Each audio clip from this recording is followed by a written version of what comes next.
누가복음 12장 4절, 5절 두 절을 다 같이 읽도록 하겠습니다. 시작. 내가 내 친구 너희에게 말하노니 몸을 죽이고 그 후에는 능히 더 못하는 자들을 두려워하지 말라. 마땅히 두려워할 자를 내가 너희에게 보이리니 곧 죽인 후에 또한 지옥에 던져 넣는 권세 있는 그를 두려워하라. 내가 참으로 너희에게 이르노니 그를 두려워하라. 아멘. 오늘 본문에서는 여러 가지 주제의 이야기들이 등장을 합니다. 바리새인들의 누룩 곧 그들의 외식을 주의하라라고 말씀하시고, 또 감추어졌던 것들은 모두 밝히 드러나게 될 것이다 라고도 말씀을 하시고, 진정한 권세자 곧 하나님을 두려워해라 라는 말씀도 하시죠. 또 머리털까지도 새 신받으신 하나님을 붙들라 라고 말씀하셨고, 예수님을 부인하지 않는 자들에 대한 이야기, 또 성령을 모독하는 자에 대한 심판 이야기 등등이 등장을 합니다. 우리 내용 관찰로 한번 들어가 보겠습니다. 예수님께서는 제자들에게 누구를 두려워하라고 말씀하십니까? 5절에 보면 마땅히 두려워할 자를 두려워해라 라고 말씀하시는데, 지옥에 던져 넣을 권세가 있는 자를 두려워해라 라고 말씀을 하고 있으세요. 지옥에 던져 넣는 권세가 있으신 분은 하나님밖에 없으시죠. 내용 관찰 2번. 예수님께서는 제자들이 하나님 앞에서 어떤 존재라고 말씀을 하십니까? 6절에서 겨우 2아사리온의 5마리가 판매되는 참새조차도 하나님이 잊지 않고 돌보신다라고 말씀하시면서 그 하나님을 기억하면서 7절에 가서는 너희에게는 머리털까지도 다 세신 바 되었으니 두려워하지 말아라 라고 그렇게 말씀을 하십니다. 하나님으로부터 엄청난 관심과 은혜와 사랑을 받는 존재들이라는 것이죠. 연구와 묵상으로 넘어가서 예수님께서는 왜 제자들에게 두려워해야 될 대상을 알려주시고 있으십니까? 예수님께서 본격적으로 공생의 사역을 이제 시작을 하시면서 예수님의 대적자들이 굉장히 많이 등장을 하게 되죠. 비록 아직 십자가의 때가 이르지 않아서 예수님께 직접적으로 위해를 가하거나 핍박을 주지는 못했지만, 예수님의 말씀의 권위를 무너뜨려서 예수님의 그 랍비로서의 활동을 중단시키려는 시도는 지속적으로 이루어져 왔습니다. 예수님의 입장에서는 이들의 어떤 얄팍한 그 수가 눈에 훤히 보이기도 했고, 또 십자가의 때가 언제 돌아야 할 것인지를 아셨기 때문에 이들의 도전이 지금 당장은 어떤 위협도 되지 못한다라는 사실을 알고 계셨습니다. 그런데 제자들의 입장에서는 그게 아니죠. 지금 예수님을 대적하는 사람들의 그 면면을 살펴보면 전부 다 종교 지도자들이에요. 유대인들의 정치적 실권을 장악하고 있던 사두개인들이 자신들을 대적하고 있고, 또 종교적 실권을 장악하고 있는 바리새인들과 율법 교사들, 또 서기관들이 어떻게든 자신들의 스승이신 예수님을 끌어내리려고 그렇게 안달을 하고 있단 말이죠.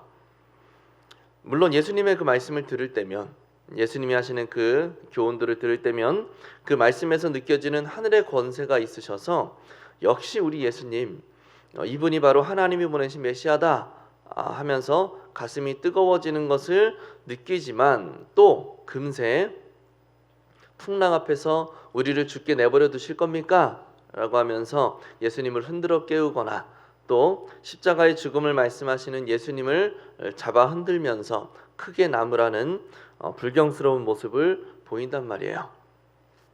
이런 그들의 연약한 모습들이 자신들을 대적하는 그 종교 지도자들을 향해서는 두려움으로 나타나게 되었던 겁니다. 저들의 강력한 권세가 우리를 무너뜨리지는 않을까? 예수님이 저들의 악의적인 질문들 앞에서 혹여라도 답변을 못하시면 어떻게 하나? 저들의 권위를 앞세워서 우리를 핍박하면 어떻게 하나? 라는 그런 근심들, 여러 가지 두려움과 근심들이 예수님의 대적들이 나타날 때마다 마음속을 찾아오는 겁니다. 이런 제자들을 향해서 예수님은 두려워해야 될 존재를 두려워해라 라고 말씀을 하시는 겁니다. 이 말씀은 곧 예수님과 제자들을 위협하는 그 종교 지도자들은 전혀 두려워할 만한 대상이 아니라는 것이죠.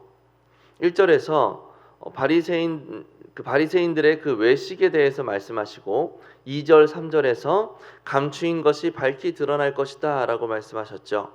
그들의 거짓된 겉모습은 반드시 만천하에 드러나서 심판받게 될 것이라는 거예요.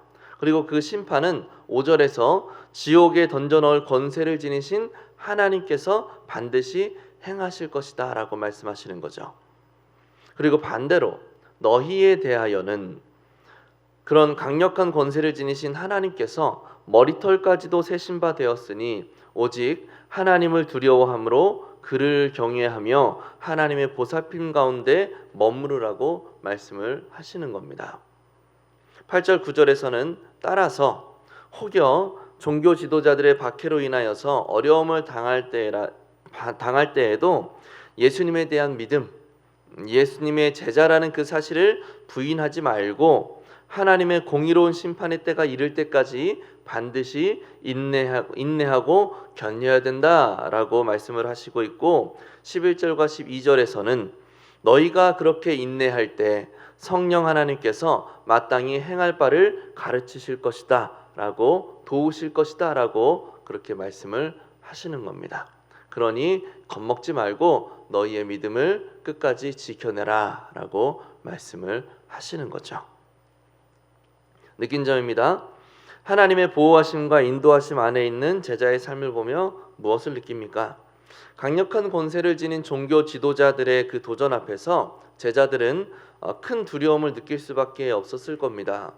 자신들의 어떤 물질적, 사회적, 종교적, 경제적, 어떤 정치적 능력 그 어느 것으로도 그들의 도전과 위협을 방어해내기에는 턱없이 부족했기 때문에 그렇죠. 따라서 태산과 같은 그 도전이 그들에게는 너무 두려운 근심의 제목이 될 수밖에 없는 겁니다. 그런 제자들에게 들려주시는 예수님의 이 말씀은 그들의 흔들리던 중심을 다시 한번 하나님께로 정진할 수 있는 계기가 되었을 것이란 말이죠. 적용입니다. 내 머리털까지 세심 받으시는 하나님의 그 세밀한 보호와 인도를 경험한 적이 있다면 언제입니까? 사실 우리의 마음을 잘 들여다보면 우리는 참 겁이 많다는 생각을 하게 돼요.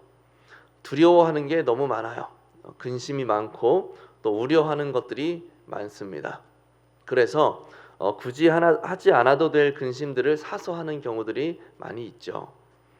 하지만 한편으로 생각해 보면 미래를 알 수 없고 또 어떤 일이 닥쳤을 때 나의 미천한 능력으로는 그것을 감당하기가 어렵다라는 생각을 하게 되면 어쩔 수 없이 근심을 하게 될 수밖에 없는 것이라는 생각도 하게 됩니다. 그렇지 않습니까? 어떤 문제가 발생했을 때 내 능력으로 충분히 그것을 방어해낼 수 있다라고 판단을 하면 굳이 걱정을 하지 않겠죠. 그러지 못할 것이라는 판단이 들었기 때문에 근심을 하고 이를 내가 어떻게 해결할 수 있을까라는 걱정을 하게 되는 겁니다. 하지만 이런 경우에라도 근심을 하지 않을 수 있는 방법이 있습니다. 나에게는 그럴 만한 능력이 없는데 이 문제를 해결해 줄 수 있는 존재가 나와 함께 한다라고 믿게 되면 우리는 걱정을 하지 않을 수 있어요. 그리고 실제로 그렇게 나를 보호하는 존재의 역사를 우리가 경험해 가다 보면 우리의 신앙은 굉장한 추진력을 얻게 될 겁니다. 그런 경험이 있으십니까?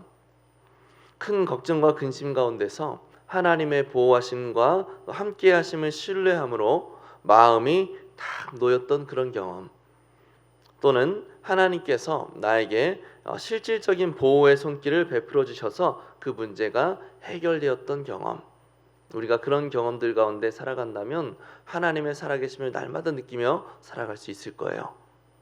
결단입니다. 현실의 무게에 눌리지 않고 담대하게 승리하기 위해 새로워져야 할 것은 무엇입니까? 제자들에게 닥친 그 종교 지도자들의 도전과 위협은 실제적인 도전이었고 위협이었습니다. 그저 그들의 사상을 꺾으려던 것이 아니라 예수님과 그 제자들의 높아져가는 어떤 종교 사회적 권위를 무너뜨리려는 실제적인 도전이었다라는 거죠. 그러면 그 제자들의 입장에서 이런 도전이 왜 자신들에게 닥쳐온 겁니까? 예수님과 함께 했기 때문에 그런 거예요. 예수님과 함께 했기 때문에 그들은 그 도전을 받고 있는 겁니다. 예수님과 함께하지 않았으면 그렇게 도전을 받고 위협을 받는 일은 발생하지 않았다라는 겁니다. 예수님 때문에 위험해진 거예요. 그런데 중요한 것은 예수님 때문에 발생한 그 위협과 도전을 이겨낼 수 있는 힘도 오직 예수님 안에 있다라는 사실입니다.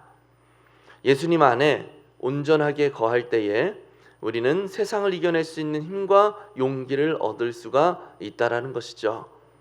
따라서 우리가 이런 현실의 무게에 눌리지 않고 승리해내기 위해서는 내가 예수님 안에 머무르고 있는가를 늘 살피며 그 안에 머무르기 위한 노력들이 필요한 겁니다.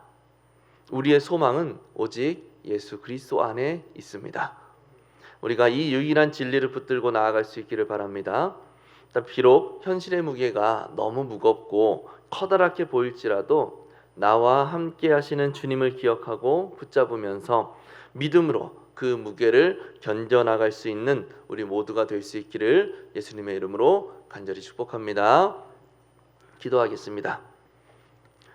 우리 같이 기도할 때 오늘 말씀을 기억하면서 현실의 문제 앞에서 승리할 수 있는 유일한 길은 예수님 안에 있음을 신뢰하게 하옵소서 먼저 기도하시고 더불어서 나를 돌보시고 선한 길로 인도하시는 하나님을 신뢰하는 신실한 주님의 제자 되게 하옵소서. 교회의 다음 세대들이 세상의 기준이 아닌 말씀과 기독교 세계관으로 살아가게 하옵소서. 또 교회 리모델링이 은혜 가운데 순조롭게 이루어지게 하옵소서. 우리 같이 기도하시고 개인 기도하시고 자유롭게 돌아가시면 되겠습니다.